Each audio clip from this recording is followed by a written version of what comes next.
esta polémica en torno a el Parque Rosa. Que lo que quieren construir es un parque de agua. Es un terreno que al estar inmerso dentro de la ciudad se convierte en un pulmón para un cantón que tiene unos niveles altísimos de contaminación del aire, altísimos niveles de estrés, una creciente población de adulto mayor. Cuando es que a ese terreno le han salido muchas novias y la última es Pilar Cisneros. Es que es un terreno valiosísimo. Claro. Doña Pilar puede hacer sus fuentes donde quiera, pero ella está encerrada en quererlo hacer ahí. Un parque de resguardo para los humedales que quedan en Santa Ana, para las aves que quedan en Santa Ana, para todas las personas que necesitamos vivir en un lugar con calidad de vida, en un ambiente sano.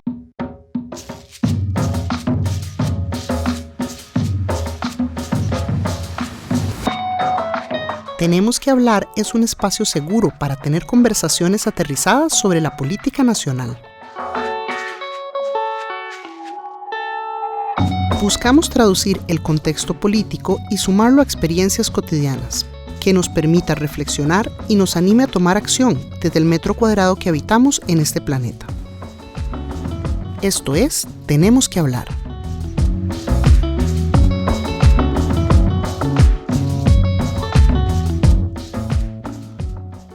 Hola, hola, les habla Maggie Salas, su anfitriona de Tenemos que hablar, y hoy vamos a estar conversando sobre el tema de desarrollo municipal y todo lo que tiene que ver con las localidades. Nos acompaña hoy Marianela Lobo. Nela es licenciada en Comunicación Colectiva con énfasis en publicidad, también cuenta con una maestría en Administración y Derecho Municipal de la Universidad de Costa Rica, ha sido regidora propietaria de Santa Ana y también, como parte del trabajo con su comunidad en Brasil de Santa Ana, ha sido miembro de la Junta Directiva de la Asociación Desarrollo Integral de Brasil de Santa Ana. Bienvenida. Muchísimas gracias, Maggie, gracias por la invitación. Gracias a vos por venir. Nela además viene de una familia de músicos, me cuenta que toca el violonchelo, ¿es? Correcto, sí, mis abuelos fueron músicos, mi abuelo violinista, mi abuela pianista, entonces ellos tocaban juntos, ¿verdad? Siempre, andaban viajando por todo el país, entonces toda la familia, por el lado de mi mamá, tenemos alguna habilidad musical. En general el piano, yo a los 9 años decidí pasarme al violonchelo y estudié hasta como los 16 años, después seguí practicando, pero ya poco menos, ya ahora hay menos tiempo, todavía lo saco de vez en cuando. Claro, muy bonito tener familia música. Y bueno, la realidad a nivel municipal es que en el 2024 vimos una reducción más bien de la participación. Pasamos un abstencionismo del 68%, subió casi 5% el abstencionismo en las elecciones municipales, y en ese contexto me parece interesante también pensar sobre esta propuesta que hay planteada el proyecto de ley 23.229, que plantea unificar las elecciones nacionales y municipales. ¿Vos qué pensás, Nela, de este tema? Bueno, primero, en cuanto al abstencionismo, creo importante recalcar que lamentablemente las personas no se dan cuenta de la importancia que tiene una municipalidad en su vida. Y esto ha llevado a que tal vez las elecciones municipales se vean como algo superfluo o algo que no me afecta, ¿verdad? Al final. Pero es, para mí, muchísimo más importante que las elecciones presidenciales, porque lo afectan a uno directamente. Hay decisiones que pueden parecer tan tontas que te llegan a afectar tu vida diaria sin que te des cuenta. Entonces, elegir un buen gobierno local es importantísimo para que las personas tengan una mejor calidad de vida.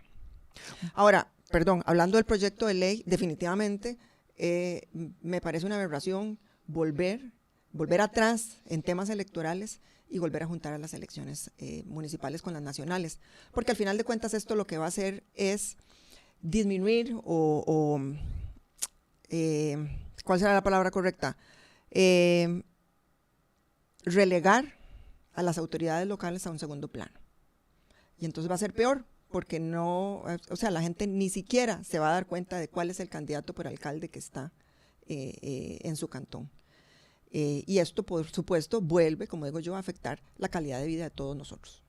Sí, yo creo que alguna gente que nos escucha seguramente no recordará cuando estaban juntas las Sí, elecciones municipales y nacionales, pero yo recuerdo que efectivamente, como vos decís, es que se las tragan por completo, no todos los debates ya de por sí es bastante presidencialista nuestro régimen, correcto. entonces todos los debates eran en torno a presidenciales, si acaso alguno de diputaciones y nadie se enteraba ni siquiera, los partidos llamaban a votar parejo en las A papeletas. que no quiebren el voto. Sí, Sí, sí, sí, sí. efectivamente. Y sí, y el tema, por supuesto, la papeleta de presidente, que incluso anula la papeleta de diputados, por supuesto que va a terminar relegando muchísimo más las papeletas cantonales, ¿verdad? Entonces, eso crea para mí, desde el punto de vista electoral, una injusticia, llamémoslo así, esa palabra, una injusticia con todas las personas que participan a nivel comunal, de tener esa exposición en un periodo electoral. Bueno, de hecho, no es ninguna sorpresa que quien coloca esta propuesta sobre la mesa sea un partido a nivel nacional, ¿verdad? Sí, por supuesto. Yo pienso que pues algunos partidos nacionales han ido viendo cómo se disminuye su caudal, ¿verdad? Cuando se separa esto y da surgimiento a fuerzas locales, como una de las fuerzas por las que vos misma te estabas candidateando Cor para la alcaldía, ¿no? correcto. Los partidos cantonales creo que vinieron a romper el bipartidismo, llamémoslo así, en las municipalidades. Y el crecimiento de partidos cantonales básicamente refleja el enojo de las personas por las políticas de siempre. Entonces, volver a campañas nacionales, todos juntos ya, como diríamos, eh, no, es, no es bueno porque al final de cuentas no se logra el objetivo que es que localmente las personas decidan quién es el que quiere que lo gobierne. Claro. Vos te candidateaste a alcaldesa de Santana Correcto. en el periodo pasado. ¿Cómo empezó ese camino? ¿Cómo empezaste a involucrarte vos en política? Bueno, puña, yo me involucré en política ya hace 25 años, Tamaño sin, poco. sin querer queriendo. Yo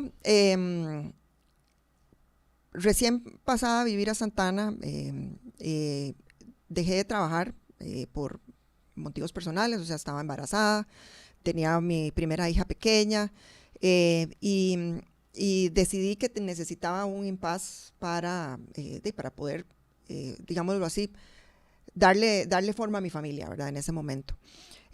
Trabajaba en mercadeo en una empresa multinacional de productos de consumo masivo y definitivamente el nivel de trabajo era desgastante.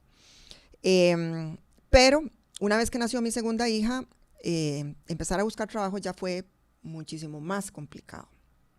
Entonces, bueno, gracias a Dios en ese momento, pues no teníamos ningún problema económico, digamos, que me obligara a tener un trabajo estable. Entonces, me empecé a involucrar en las cosas de la comunidad. ¿Y por qué me empecé a involucrar en las cosas de la comunidad? Porque me di cuenta que la Asociación de Desarrollo en ese momento le estaba pidiendo a la municipalidad que declararan industrial la zona donde nosotros acabamos de irnos a vivir. Uy.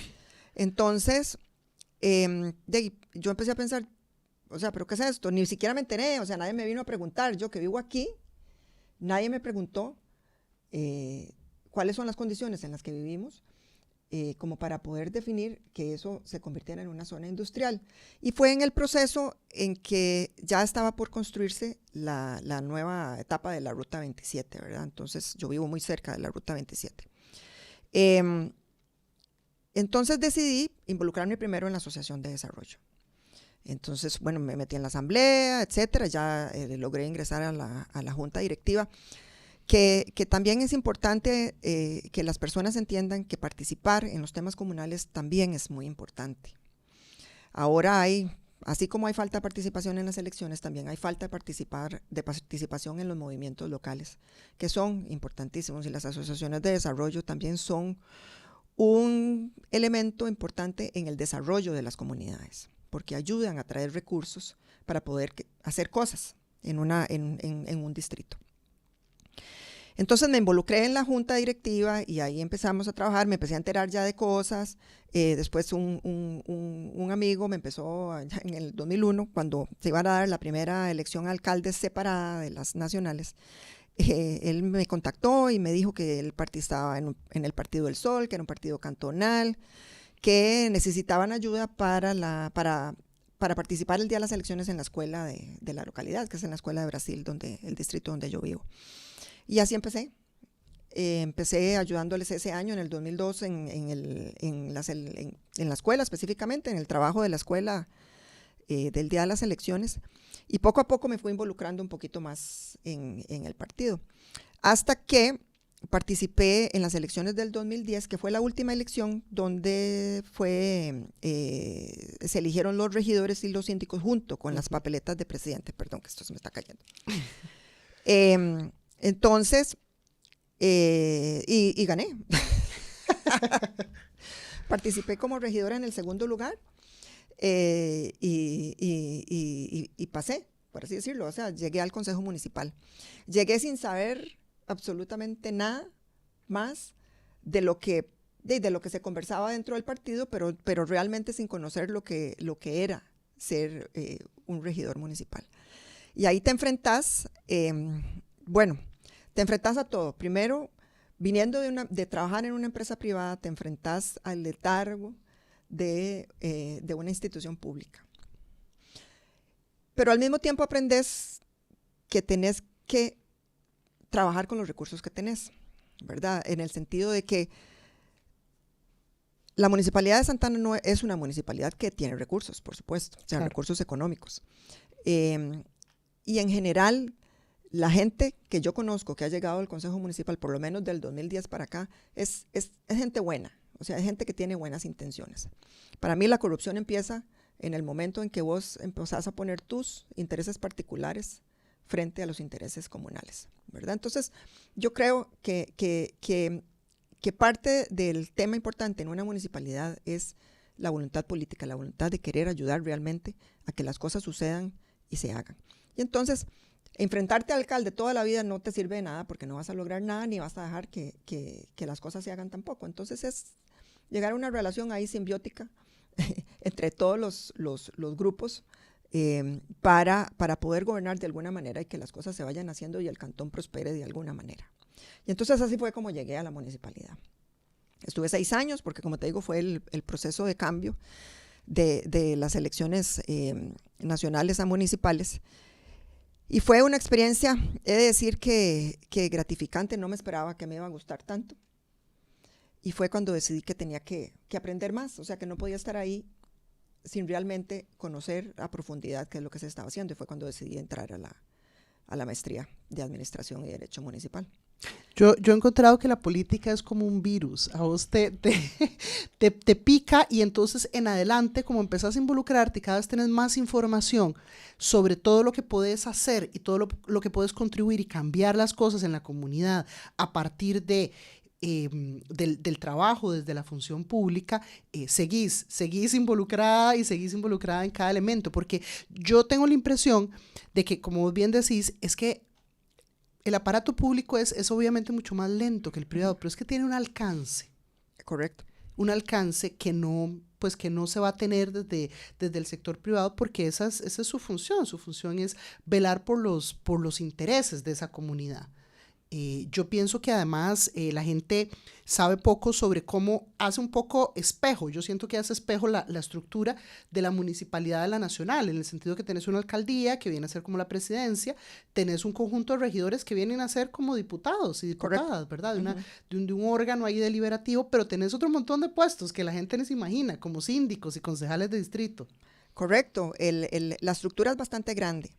Y no solo la gente no la conoce, sino que también la gente no sabe sus derechos frente a las decisiones del gobierno local. Entonces, la gente tiende a equivocarse, digámoslo así, en los procesos, y entonces siente que no le resuelven. Y por eso es importantísimo la comunicación de la municipalidad hacia la comunidad. Qué sé yo,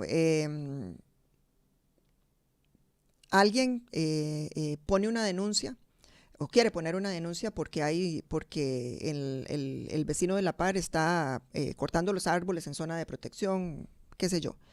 Entonces la persona llama a la municipalidad y hace la denuncia vía telefónica, ¿verdad? Entonces, bueno, si le va bien, logra que llegue un funcionario municipal a ver. Pero entonces el funcionario ya empieza a poner peros, que bueno, que sí, pero hay que averiguar de quién está a nombre la propiedad y que bueno, no, que eso parece que es solo movimiento de la capa vegetal, entonces eso no es grave, etcétera, ¿verdad? Empiezan a poner sus excusas. Y el tema se queda ahí. La persona trata por otros medios de decir, bueno, es que están talando los árboles en zona de protección y no está pasando nada, ya se va al MINAE, etcétera. Pero aquí lo más importante es que primero hay que hacer todo por escrito. Porque para tener respuestas certeras se requieren documentos. Plantear bien una denuncia y lograr que la municipalidad actúe o que las otras instituciones actúen va a depender mucho también de cómo se expone ese tipo de denuncias. Ese es un tema en temas ambientales, incluso puede ser en permisos municipales. A mí me llama muchísima gente, Nela, es que, puña, estoy sacando un permiso y no hay manera, no me sale, todo me lo niegan, esta es la 4ª vez que me lo niegan, y entonces ya te pones a ver el proceso y decís, bueno, ya pusiste un recurso en contra de esa, no, es que yo no quiero pelearme, bueno, pues que si no pones el recurso, no lo va a resolver nadie más que esa misma persona que te lo está resolviendo, entonces necesitas poner el recurso para que eso se vaya a otra instancia que pueda revisar el caso y determinar si lo que él está diciendo es correcto o no. Claro, ¿verdad? Pero ve qué complejo, porque entonces relacionarte con la municipalidad como un ciudadano o ciudadana requiere que vos tengas una información que probablemente nadie te dio o una formación, como un know-how de cómo funciona ese aparato. Sí, porque eso, aunque tenemos la educación cívica, que lamentablemente ha ido en detrimento desde hace muchos años, el tema municipal se toca nada más como para decir existe un alcalde y un consejo municipal, ¿verdad? Al final. Pero tal vez yo quisiera empezar desde el principio. Y aquí el tema más importante a nivel de gobiernos locales es el tema de la autonomía municipal, que está dada por la Constitución. Entonces, la autonomía se refiere a que las municipalidades son autónomas en decidir su administración financiera. Bueno, hablemos primero su gobierno, ¿verdad? Tenemos el alcalde y el cuerpo deliberativo, que es el consejo municipal. Pero además la municipalidad puede decidir de qué forma tiene sus ingresos, o sea, establecer los impuestos, con excepción del impuesto de bienes inmuebles, que es por ley, y la forma de organizarse internamente. Por eso es que cada municipalidad tiene reglamentos diferentes, porque cada municipalidad se organiza de acuerdo a lo que el consejo municipal y el alcalde considere que es mejor, ¿verdad? Y por eso también viene el problema de que hay, 20 requisitos diferentes en municipalidades diferentes. Claro. Ahora, a partir de ahí, las municipalidades realmente pueden hacer miles de cosas, con excepción de lo que la ley les diga que no pueden hacer. Entonces, hay municipalidades que tienen acueductos, no todas. Hay municipalidades que tienen más calles cantonales que calles nacionales, entonces tienen, una carga mayor en tema de mantenimiento de carreteras. Y hay municipalidades que han logrado, y esto es en el caso de la municipalidad de Santa Ana y otras municipalidades importantes, que han logrado además dar un servicio social a su comunidad. Entonces hay becas municipales para estudiantes, hay grupos de apoyo para adultos mayores, hay programas especiales para mujeres agredidas, etcétera, ¿verdad? Que son temas que las municipalidades sí pueden abordar y son importantísimos dentro de la comunidad. Esto que vos mencionas es clave, porque yo siento que muchas veces la gente piensa como, no, la MUNI lo que ve es la recolección de basura, el cobro de impuestos a quienes tengan la casa o a las personas patentadas de los comercios, y en realidad sus posibilidades de acción son mucho más. Esto es clave porque yo creo que estamos en un momento donde cada vez desafortunadamente menos personas pueden comprar una casa. Y Correcto. Entonces tenés generaciones enteras que dicen, bueno, pero es que si yo no soy propietario de una casa o dueño de un negocio, ¿yo para qué necesito relacionarme con la MUNI? Sí, A ver, es importantísimo tener claro que todos queremos vivir bien, Claro. ¿verdad? O sea, yo no creo que nadie quiera vivir en un lugar feo, lleno de basura, con las calles despedazadas y que además tengas molestias porque la municipalidad tomó decisiones, qué sé yo, de ponerte un bar enfrente de la casa. ¿Ok? Y por eso son importantísimos los planes reguladores. Entonces, las decisiones que toma la municipalidad afectan directamente. Entonces, si vos vas a comprar una casa, por supuesto, vos pensás en una inversión a largo plazo, ¿verdad? En el sentido, bueno, ok, yo quiero vivir aquí, ¿ves? Voy a gastar un montón de plata comprando, no sé, un apartamento, un condominio, lo que sea. El condominio tiene la ventaja, además de la seguridad, que como está encerrado en su búnker, llamémoslo así, en sus paredes, sus tapias, no se da mucha cuenta de lo que pasa afuera. Pero al final de cuentas, una vez que sale del portón del condominio, se enfrenta a la realidad que tenemos que vivir todos los demás todos los días. Calles colapsadas, no hay calles nuevas, no hay, las que existen están en pésimo estado, la basura no se recoge bien. Y no me refiero solamente a la Municipalidad de Santa Ana, ¿verdad? En realidad, en general, tenemos un problema. Si vemos a San José tiene muchos años de ser una ciudad descuidada. Es una ciudad en la que no se pensaron las estrategias adecuadas para convertirla en una ciudad caminable, en una ciudad que realmente sea para sus ciudadanos. ¿Y qué pasó? Y la gente decidió irse de ahí. Sí, se ha ido vaciando San José. Exactamente. Y eso es culpa de la municipalidad.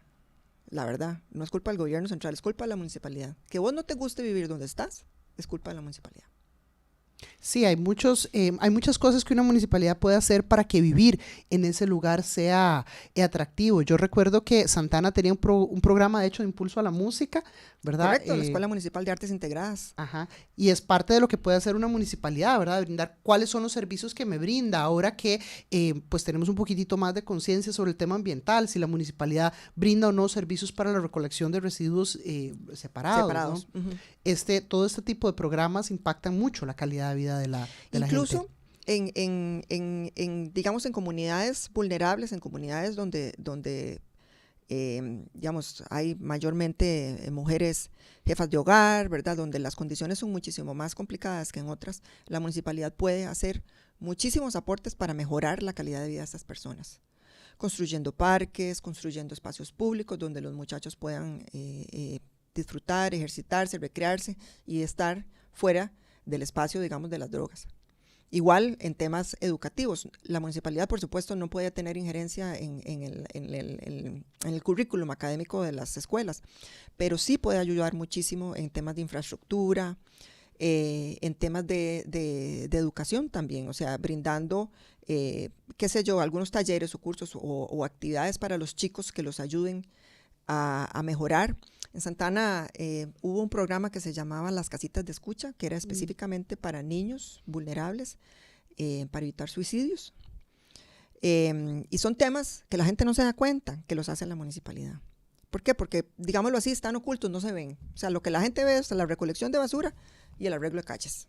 Claro. ¿Verdad? Acá hay un reto, claro, que es que una municipalidad tiene más recursos, pues si logra tener estrategias de captación. Entonces me parece que también hay un reto porque posiblemente las municipalidades que atienden poblaciones con menos recursos tienen a su vez menos recursos porque no tienen negocios grandes ni grandes propiedades de donde sacar lo que serían esos recursos de impuestos, ¿no? Sí, en Costa Rica, bueno, primero está muy fraccionado, ¿verdad? El tema de los municipios, ya tenemos que 84 municipios y son muy dispares en todo sentido, ¿verdad? Hay cantones enormes como San Carlos, que es prácticamente más grande que el mismo Cartago, provincia, y cantones chiquiticos como Belén, por ejemplo. Y entonces la forma de gestionar el desarrollo tiene que ser diferente. Definitivamente, lamentablemente, las municipalidades con mucho menos recursos les es muchísimo más difícil poder llevar mejor calidad de vida a sus ciudadanos. Y ahí sí, yo sí creo que es importante la relación que puedan tener con el gobierno central para poder ayudarse a mejorar. Ahora, no quiere decir que no puedan hacer cosas. Las alianzas público-privadas son importantísimos en términos locales. Las alianzas con las mismas instituciones del Estado también son importantísimas. O sea, tener convenios con Fuerza y Luz, tener convenios con acueductos y alcantarillados que te ayuden a que tal vez comunidades que no tienen electricidad o no tienen agua logren que se les llegue ese desarrollo, ¿verdad? Entonces, es importantísimo que los alcaldes, en este caso, y los consejos municipales, que al final de cuentas son los que terminan aprobando los convenios, entiendan o tengan la voluntad política que para desarrollarse tienen que trabajar juntos. No hay otra forma. ¿Qué pensás vos de esta tendencia que ha habido de ir creando nuevos cantones? Bueno, yo estaba de acuerdo cuando lo que se estaban creando era que las intendencias se convirtieran en cantones separados, digamos, de un cantón más grande. Por ejemplo, Cóbano, el mismo Monteverde. ¿Por qué? Porque ya tienen una estructura institucional. Pero crear cantones, como digamos en el caso de Puerto Jiménez, es muchísimo más complicado. O sea, sin tener una planificación de nada, porque creaste un cantón que llegaron las próximas elecciones, ni siquiera tenía edificio municipal, no tenía nada. Bueno, pues que no tenía ni presupuesto para poder, y recordemos que para que algo se pueda hacer, tiene que estar en un presupuesto. Entonces, es muy complicado levantar un cantón en este momento de la nada. Y yo pienso que definitivamente fraccionar más, lo único que provoca es más fraccionamiento, valga la redundancia, o sea, más división, más diferencias entre las mismas comunidades, porque no estás entrando a ver si la población de ese distrito que estás convirtiendo en cantón realmente tiene las condiciones para poder generar los recursos suficientes para poder mantener una municipalidad. Si no, se convierte en una carga para la misma población, ¿verdad? De hecho, hay gente que más bien lo que ha planteado es que es peculiar que Costa Rica tiene 7 provincias, pero no tiene esa figura del gobernador o gobernadora que aglutine o que permita, digamos, generar una coordinación, porque muchas veces hay, bueno, ahora que mencionabas Monteverde, Monteverde tiene, digamos, conflictos con cantones vecinos por carreteras, por ejemplo, que no se han arreglado en años, y hay gente que ha planteado que si hubiera un gobernador o gobernadora de la provincia como tal, pues podría resolver esos conflictos que son intercantonales. Bueno, yo lo que creo que hay falta es voluntad política y sentarse a conversar. Yo no creo que traer una persona extra venga a resolver los problemas. De verdad, los problemas se resuelven conversando. Es la única manera. Y si hay un problema entre dos cantones, específicamente, por ejemplo, cuando hubo aquí un problema entre Montes de Oca y San José, porque había una tubería que pasa exactamente en la división, creo que era en la división de los dos cantones, y no se ponían de acuerdo de cómo resolverlo. Eso simplemente es haciendo un convenio entre las dos municipalidades para poder solucionar el problema. Y lo que se necesita únicamente es voluntad política para hacerlo. Los regidores en el Consejo Municipal tienen que poner abajo sus banderas políticas y trabajar por el cantón. Es la única manera de lograr que las cosas caminen. Y sí, hay que negociar, o sea, a veces hay cosas que uno quiere como regidor que el otro, no es que no lo quiera, pero como lo propusiste vos, entonces no me hace tanta gracia, ¿verdad? No haberlo propuesto yo. Entonces tenés que empezar a negociar, a conversar, a ver de qué manera lográs que las cosas sucedan. Siempre hay que ceder en algo, porque si no, las cosas no pasan, simplemente. Lamentablemente somos seres humanos, y al ser seres humanos tenemos revanchismos políticos, por supuesto, que hay que traer abajo. Y si no, veamos lo que está pasando en Costa Rica, ¿verdad? Con un presidente que gobierna puro revanchismo. Sí, tremendo ese nivel de tensión. Cuando vos eras regidora, ¿cuánto acercamiento había con los diferentes grupos de la comunidad o asociaciones? ¿La gente se acerca a hablar con los regidores? Creo que ahora más que antes. bueno, la figura del alcalde, digamos, siempre ha sido una figura muy importante. El alcalde trabaja 24/7 para la municipalidad o para el cantón.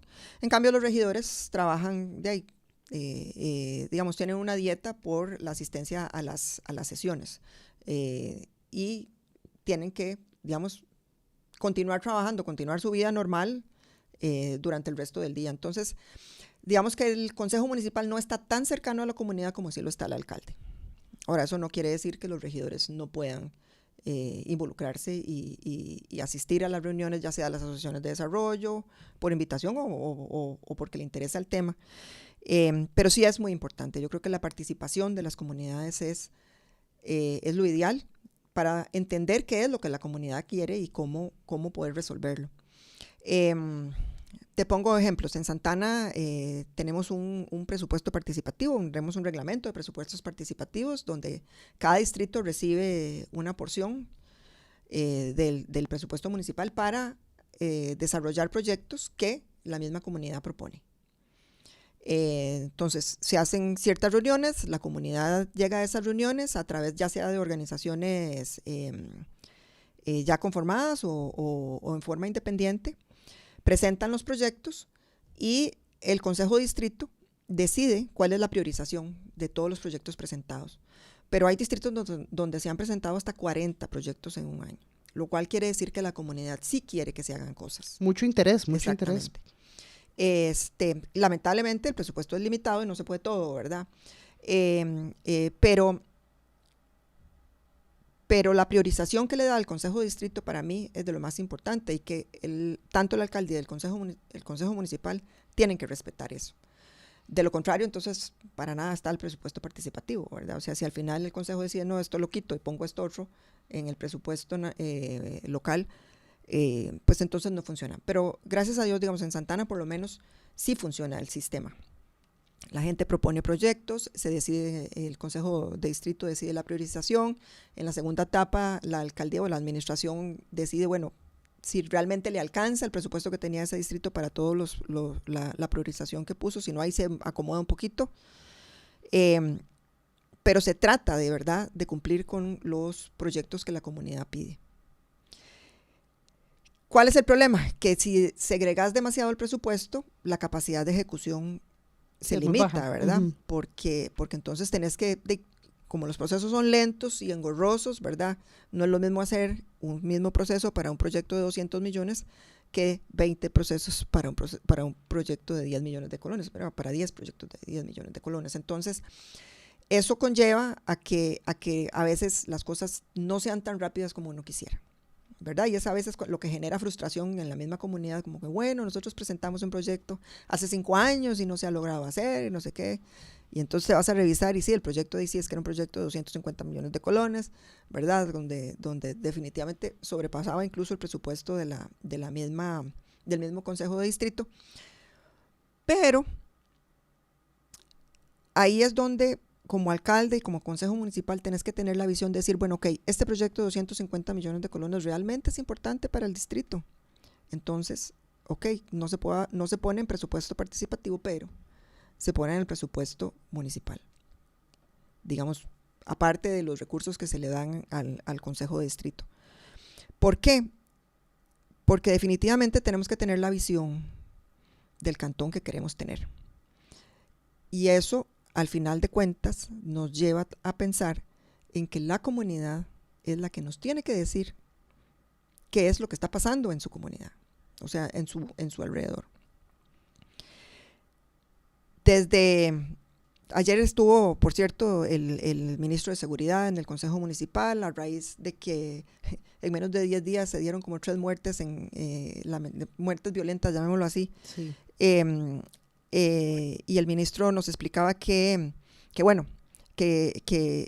Santana todavía no está dentro de la problemática de bandas que tienen otros cantones, y que fue fortuito que se dieran, 3 muertes seguidas tan rápido.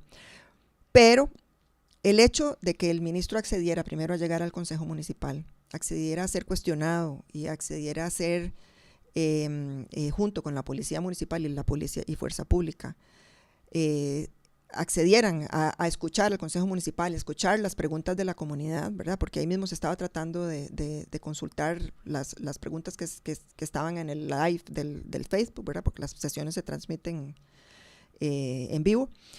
Y eso lo que hace es un gobierno municipal fuerte, en el sentido de que la municipalidad busca respaldar a su comunidad en la problemática que está sucediendo y prepararse para lo que a futuro pueda llegar. Si el ministro ayer nos hubiera dicho, no, sí, es que ya llegaron las bandas criminales a Santana y entonces tenemos que tomar decisiones mucho más agresivas para poder cuidarnos entre todos, ¿verdad? Al final de cuentas. Entonces, de ahí, el gobierno local es eso, es el gobierno de todos, al final. Es la forma más cercana que tengo yo como ciudadana de lograr que muchas de las cosas que yo quisiera que sucedieran pasen. Lento, sí, lamentablemente, pero sí se logran muchas cosas, de verdad, se logran. Y además la posibilidad de generar interlocución también con el nivel nacional. Cuando hablamos un poquitito de este tema en redes sociales, desde el TikTok, nos dejaron algunos comentarios sobre este tema de la separación de las elecciones nacionales con las municipales. Melinim nos decía, es mejor todo en un mismo momento, va uno una sola vez y se ahorra dinero el país. Después otro perfil que se llama El Crítico decía, más bien hay que separar las presidenciales de las legislativas para sacar a los que estorban del gobierno. Y un último usuario, G. Rodríguez, nos decía, me gustaría involucrarme más en mi cantón, pero no sé por dónde empezar. Con este tema del presupuesto que mencionaba Melinim, la verdad es interesante que el Tribunal Supremo de Elecciones creo que más bien ha planteado que no es cierto, que habría este ahorro de presupuesto, que esto es parte como de la idea, pero que esto es una distribución que o se hace separado o se hace junto, pero que igual implica una erogación de dinero. Sí, a ver, lo que conllevaría hacer una elección nacional con 5 papeletas, presidencial, legislativa, alcaldía, regidurías, sindicaturas y consejos de distrito. Ajá. Imagínese que para las presidenciales hay 36 partidos. Uy, no. Para las cantonales, o sea, para la alcaldía, 36 regidores, más. Y creo, la última vez creo que me fijé, había 48 partidos cantonales. Uf. Es imposible. Y yo sí creo y respeto muchísimo al Tribunal Supremo de Elecciones en su accionar. Yo sí creo que para ellos sería desgastante, para la institución del Tribunal Supremo de Elecciones, desgastante tener una elección todo junto. Porque, y probablemente, creo yo que sí, se gastarían muchísimo más recursos haciéndolo de esa manera que separado. Claro. Claro. No, además la verdad sí venía una tendencia creciente de participación electoral, o sea, yo creo que tuvimos un bajón en la última municipal, pero sí venía participando más gente en las elecciones, en cada periodo electoral. Yo lo que revisaría, honestamente, así si quisiera hacer reformas electorales, yo lo que revisaría es el día de la elección municipal. Bueno, probablemente la nacional también. Al ser el primer domingo de febrero, es el domingo antes de las entradas a clases. Entonces, ¿qué pasa? Eso es digamos, por lo menos ese es el análisis que nosotros hacemos en las elecciones municipales, ¿verdad? Entonces, ¿qué pasa? La gente, es el último fin de semana libre, es el último momento para, digamos, salir a pasear en familia. Y entonces la gente tiende a decir, bueno, no, cuando vengo del paseo hoy voy a votar. Y ya cuando llegó el paseo ya llegó cerraron. Muy tarde y ya cerraron las urnas, ¿verdad? Entonces, digamos que yo revisaría ese tema como para no hacerlo el último fin de semana antes del inicio de las elecciones. Hace muchos años, cuando las clases empezaban en marzo, eso no era un problema. Cuando ampliaron la cantidad de días escolares y corrieron el calendario para empezar en febrero, ahí sí, ya se convierte en un tema que hay que analizar, porque al final de cuentas sí afecta. O sea, la gente es un domingo, la gente quiere pasear, quiere estar con sus hijos, ya faltan, ojalá también ir de compras en los últimos detalles, que no puedo hacerlo entre semana para la escuela, y no está pensando en que que qué importante ir a votar, porque si no elijo el alcalde correcto, probablemente lo que yo necesito no se va a hacer. Claro. ¿Verdad? Y bueno, pensando en estos cambios que podrías vos pensar hacer, si vos tuvieras así una varita mágica, ¿qué preferirías ser? ¿Diputada, alcaldesa de Santana o presidenta del país? Si yo tuviera que elegir, bueno, yo creo que yo tengo mi elección clara y yo preferiría ser alcalde de Santana. Okay. Yo,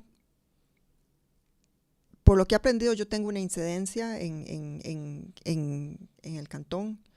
Creo que puedo hacer grandes cosas que creo que se diluirían a nivel nacional. Y no necesariamente alcaldesa, o sea, en realidad mi interés genuino es poder ayudar a que las cosas funcionen. Y si puedo hacerlo, aunque sea un granito de arena desde la comunidad donde yo viva, ahí es donde voy a estar. ¿Y un ministerio? Si te dieran un ministerio, ¿escogerías alguno o no? Ay, ¿algún ministerio? Pues puña. No he pensado en eso, ¿verdad? Te voy a ser honesta, nunca he pensado en eso. Si tuviera que elegir tal vez una institución, creo que el IFAM podría ser un buen lugar, digamos, para empezar, en el sentido de que creo que el IFAM ha perdido su norte y se ha convertido en una institución crediticia para las municipalidades. Y dejó de ser ese asesor en temas, digamos, de visión de desarrollo.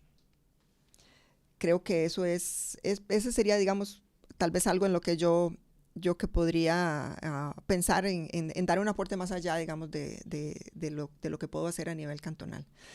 Pero bueno, yo quisiera retomar un comentario importante de alguien que hizo que cómo hace, que le interesaría participar a nivel comunal, que qué hace para poder hacerlo. Bueno, yo le diría que el lugar de entrada son las asociaciones de desarrollo. Si no hay una asociación de desarrollo en el lugar donde vive, en su barrio incluso, busque las agrupaciones de mujeres. Puede haber agrupaciones de mujeres, asociaciones de ayuda o asociaciones específicas para un proyecto específico, lo que se llama asociación de desarrollo específico. Y por ahí puede empezar. Ahí va a poder aportar, va a poder opinar, va a poder ayudar voluntariamente en las actividades que pueda tener su comunidad. Y si de ahí considera que puede o que quiere ampliar su nivel de ayuda o su involucramiento, pues entonces puede ir acercándose y ahí va a ir conociendo gente dentro de la misma comunidad, gente que está en partidos políticos, gente que está en otras agrupaciones colaborando con comunidades con las que puede ayudar. Pero sí se puede, o sea, de verdad hay que involucrarse. Y yo creo que parte del problema del mismo abstencionismo es eso, ese involucramiento. La gente, y más en esta época donde hay tanto odio, se riega tanto odio por redes sociales, la gente dice, puña, qué pereza, ¿para qué me voy a meter en eso para que me vengan a atacar? Porque al final de cuentas, uno nunca queda bien con nadie, ¿verdad? Uno trata de ayudar en algo y el otro se enojó o lo que sea. Uno siempre va a quedar mal con alguien. Entonces uno tiene que olvidarse de esas cosas, o sea, decir de esos ataques no ponerles atención. Para no desgastarse mentalmente, ¿verdad? Porque si no es una carga mental importante. Y hay gente valiosísima que yo sé que quieren ayudar de alguna manera, pero que sin que se sepa que ellos están ayudando por eso mismo, porque no quieren ser atacados en redes sociales o no quieren ser atacados masivamente, ¿verdad? Bueno, muchísimas gracias a Marianela Lobo por acompañarnos. La verdad es muy refrescante escuchar a alguien con tanto cariño y entusiasmo por lo local, porque desafortunadamente hay muchas personas para quienes una alcaldía o una regiduría es apenas un paso en el camino, un trampolín para lo que quieren realmente llegar a ser, que es a nivel nacional una diputación, un ministerio, y entonces no le meten el cariño y la energía que claramente se ve que vos tenés por la comunidad de Santa Ana. Y bueno, ya la escucharon, la calidad de vida de ustedes y de su cantón depende también del trabajo que ustedes realicen. ¿El Parque Ross? Ok. Ok, y no le ponemos fecha todavía al próximo programa. ¿Cuándo? Ok. Bueno, y uno de los temas que también ha estado justamente en el centro de Santa Ana, porque es que a veces lo local no está desconectado de lo nacional, ¿verdad? Es esta polémica en torno a el Parque Ross, al Parque Lorne Ross. Bueno, ok, el Parque Lorne Ross tiene una historia larga, ¿verdad? O sea, ya se cumplen 50 años desde que don Lorne y doña Agnes expresaron su voluntad de que este terreno se utilizara para la conservación del ambiente, ¿verdad? Lamentablemente, hace 50 años, ¿verdad? No existían las instituciones que existen actualmente y el terreno fue variando de institución a institución hasta que se creó digamos que se creó el MINAE y la dejaron, ya quedó ahí. Hay que entender que todo esto se dio en el contexto de la creación de la mayoría de los parques nacionales que tiene el país. Y creo que la intención del gobierno al proponerle esto a don Lorne era esa, ¿verdad? Que dentro del área metropolitana existiera un espacio de conservación para el último redicto de bosque seco en el área metropolitana, ¿verdad? Pues en fin, la propiedad quedó, digamos, olvidada un tiempo, después se le dio a Fundasú en administración, después, bueno, tal vez hablando un poquito de luchas comunales antes de terminar hablando de esta lucha comunal también, que es algo importantísimo. Las luchas comunales al final son las que reflejan lo que la comunidad quiere, ¿verdad? Hace 26 años en Santa Ana querían poner el basurero, un relleno sanitario. La comunidad no dejó que se instalara el relleno sanitario. Al final fue todo una manifestación de la comunidad, que en ese momento Santa Ana, por supuesto, no tenía ni el mínimo desarrollo que tiene ahora, ¿verdad? Y imagínense lo que hubiera pasado si se hubiera logrado instalado ahí el basurero. Entonces, cuando le otorgan la administración de los terrenos a Fundasú, con la intención original de que el Parque Bolívar o los animales del Parque Bolívar se trasladaran a un espacio más amplio, ¿verdad? Que nunca pasó. Gracias a Dios, la verdad, nunca pasó. Se nos murió un león en ese camino. Sí, exacto. La comunidad en realidad, desde la municipalidad, trató de que de alguna manera se le escuchara.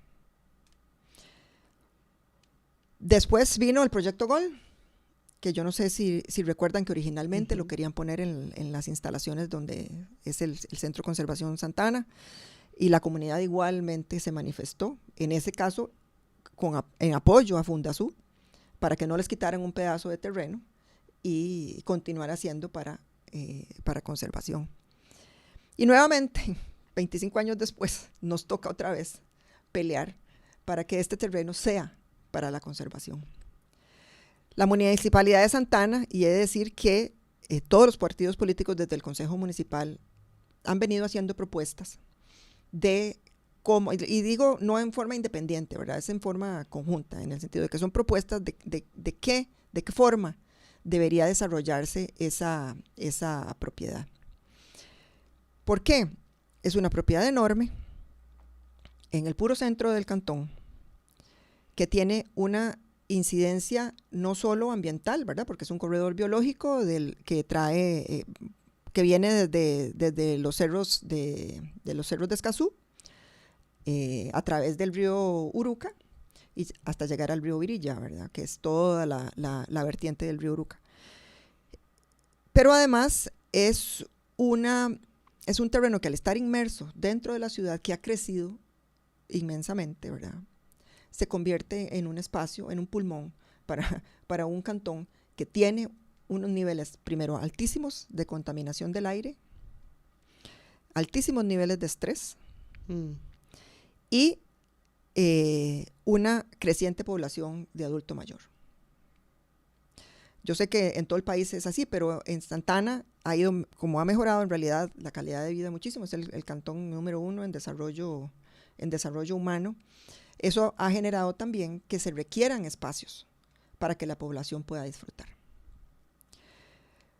Entonces, nosotros empezamos a luchar desde el gobierno de Luis Guillermo Solís. En realidad fue desde el gobierno de Laura Chinchilla en el 2014, cuando ya estaba por vencerse el contrato con Fundazú, para tratar de que no se renovara el contrato y lograr darle una visión diferente al espacio junto con la municipalidad. Lamentablemente el contrato tenía características, digamos que lo hacían muy difícil de rescindir, y en ese año no se logró. Entonces Fundazú tuvo 10 años más digamos, la administración de la propiedad, que se vencían en el 2024, ¿verdad? Pero ¿qué pasa? Nosotros no nos quedamos ahí, nosotros continuamos trabajando en el proyecto, le hicimos la presentación al MINAE. En el gobierno de Carlos Alvarado se crea el decreto de parques naturales urbanos. Se me va el nombre del ministro, pero el decreto se crea a raíz de que la propuesta del Parque Ros le llega a él. O sea, en el sentido de que, bueno, que esto es lo que queremos hacer, es un parque ambiental, un parque ecológico, donde la gente pueda disfrutar del ambiente y al mismo tiempo conservarlo. Se crea este decreto y empezamos a trabajar a ver de qué manera logramos que en los años que restan cumplir con los requisitos para la rescisión del contrato.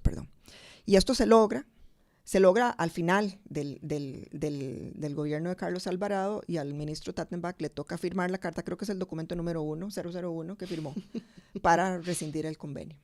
Entonces en mayo, eso fue en el 2022, en mayo del 2024, el MINAE toma posesión de los terrenos, tanto del Bolívar como del Centro de Conservación.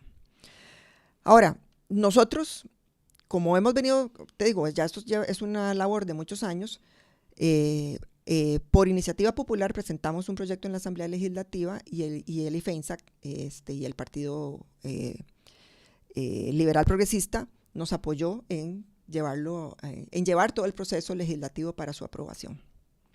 Hasta ahí todo bien, o sea, hasta ahí no sabíamos nada de los planes del gobierno en esa propiedad. Cuando a ese terreno le han salido muchas novias, y la última es Pilar Cisneros. Es que es un terreno valiosísimo. Claro. Es un terreno valiosísimo, está atravesado por la Ruta 27, es un terreno con características, bueno, primero es un terreno enorme, y segundo, las características topográficas que tiene el terreno es ideal para construir cualquier cosa. Y entonces ahí nos damos cuenta que lo que quieren construir es un parque de agua.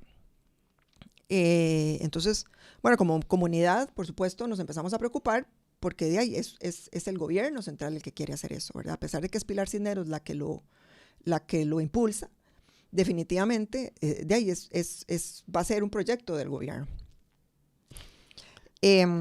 Entonces, hemos tratado de hacer una lucha para que tanto la gente de Santa Ana como la gente de Costa Rica conozca que, si bien es cierto, el terreno es del MINAE, y bueno, el terreno es del Estado, administrado por el MINAE, para decirlo en términos correctos, también es cierto que el terreno está en Santa Ana, ubicado en el centro de Santa Ana, en un cantón que ha tenido un desarrollo inmobiliario enorme en los últimos 20 años.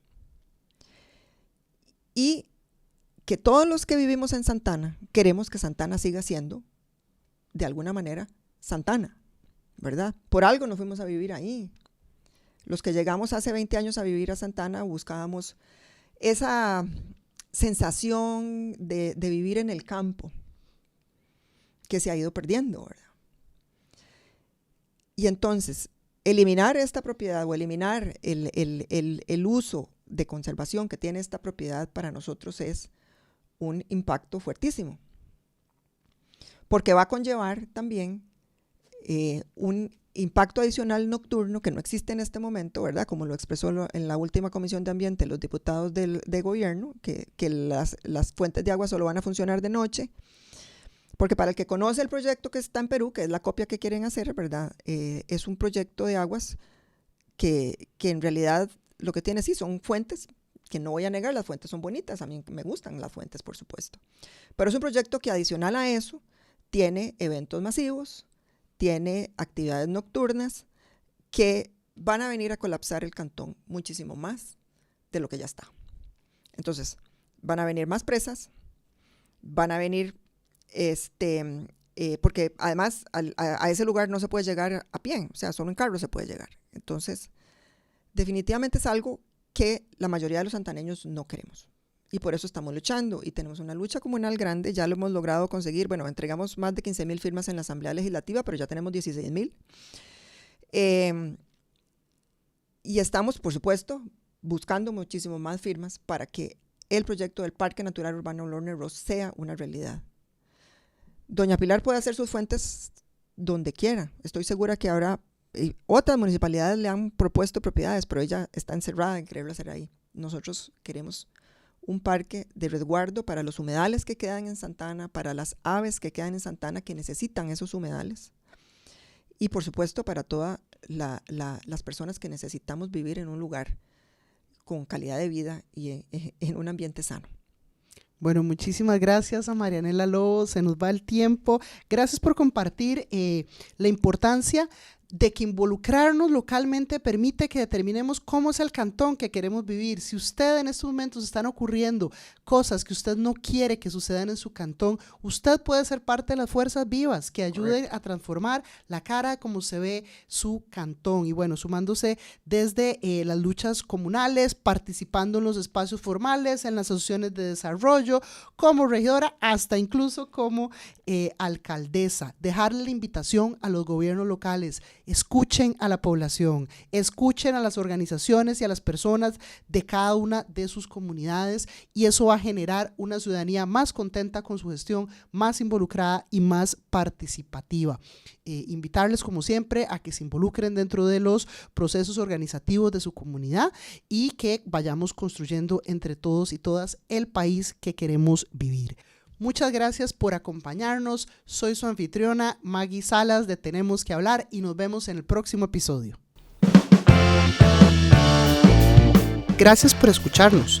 No se pierda el próximo episodio de Tenemos que Hablar.